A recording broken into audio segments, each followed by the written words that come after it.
ওয়াকফ তো আইন হয়ে গেছে পার্লামেন্টে, কারো বাপের সামর্থ্য নাই ওটাকে সরায়, কিন্তু এখানকার যে 18,000 যোগ্য প্রার্থীর ভবিষ্যৎকে আপনি খেয়ে নিয়েছেন, তার ব্যাপারে কি হবে বলুন? ওয়াকফ ভুলে যান, সারা দেশ ভুলে গেছে।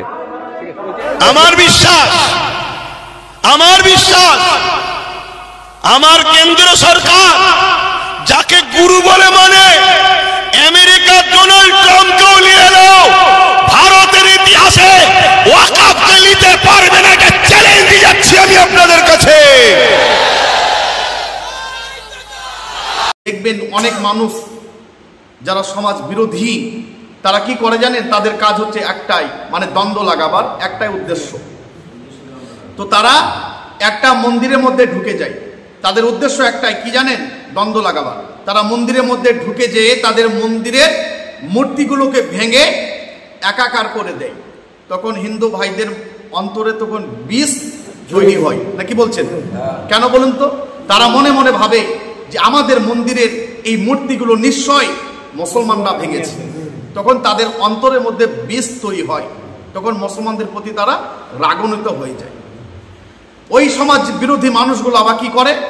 তারা মসজিদের মধ্যে ঢুকে যায় এবং মসজিদের মধ্যে কোরআন মাজিদকে তারা হয়তো ছিঁড়ে মসজিদের মধ্যে ফেলে দেয়, বা মসজিদের অনেক কিছু তারা ক্ষতি করে দেয়।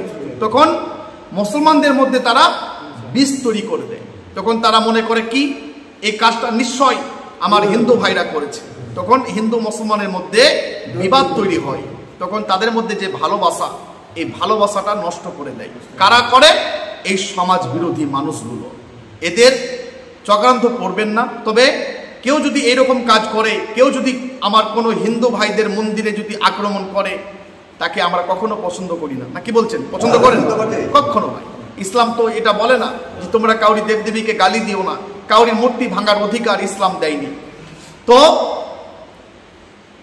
যদি কেউ এরকম অন্যায় কাজগুলো করে, আমরা প্রশাসনের হাতে তুলে দেব। তার জন্য প্রশাসন কঠোর ব্যবস্থা নেবে।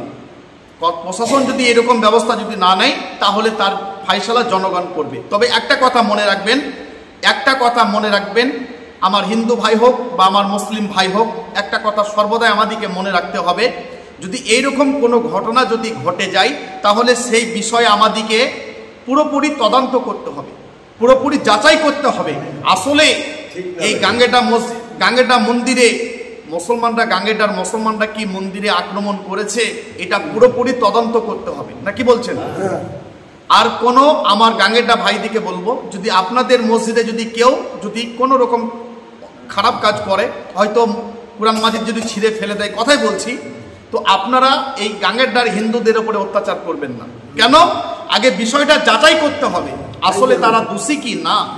নাকি বলছেন? এর জন্য ইসলাম বলেছে আগে তুমি বিষয়টা ভালো করে যাচাই করবে, তদন্ত করবে, আসলে এই কাজটা কোনো হিন্দু ভাই করেছে কিনা, আসলে এই কাজটা কোনো আমার মুসলমান ভাই করেছে কিনা, পুরোপুরি তদন্ত করতে হবে। ইসলামের এটা আদেশ।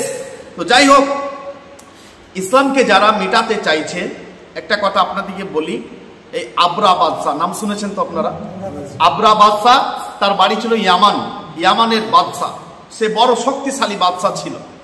তো কাবা ঘর যখন ভাঙতে এসেছিল আবরা বাদশাহ, তো তার সঙ্গে 20,000 বাহিনী, অন্য রেওয়াতে আছে 60,000 বাহিনী ছিল। তো যাই হোক, মানে তার মানে হাজার হাজার বাহিনী নিয়ে সে কাবা ঘর ভাঙতে আসছিল।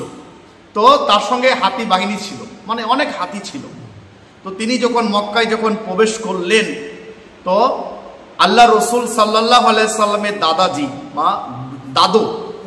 যান, তো তিনি কোনো সফরে ছিলেন, আব্দুল মুত্তালেব কোনো সফরে ছিলেন। তো আব্রাহা বাদশাহ তার সেনাবাহিনীকে পাঠালেন এবং মক্কাবাসী তাদের সমস্ত উট, দুম্বা, যা কিছু ছিল, ছাগল, সব কিছুকে তারা ছিনিয়ে নিয়ে তারা চলে এলেন। তো আল্লাহ রসুল সাল্লাল্লাহু আলাইহি সাল্লামের দাদা যান আব্দুল মুত্তালেব, তিনি ওই কাবা ঘরের দেখভাল করতেন। তো তিনি ফিরে এলেন। তো মক্কাবাসীকে জিজ্ঞাসা করলেন, কি বাবা তোমাদের মন খারাপ কেন? বলে ইয়ামান থেকে বাদশাহ আব্রাহা এসেছিল, আমাদের সমস্ত কিছু মানে ছাগল, উট, দুম্বা যা কিছু ছিল, তিনি সব কিছুকে লুটপাট করে ছিনিয়ে নিয়ে চলে গিয়েছে। তো তিনি তো বড় শক্তিশালী বাদশাহ, তার কাছে আমরা তুচ্ছ, আমরা তার মোকাবিলা করার মতো আমাদের কোনো শক্তি নেই।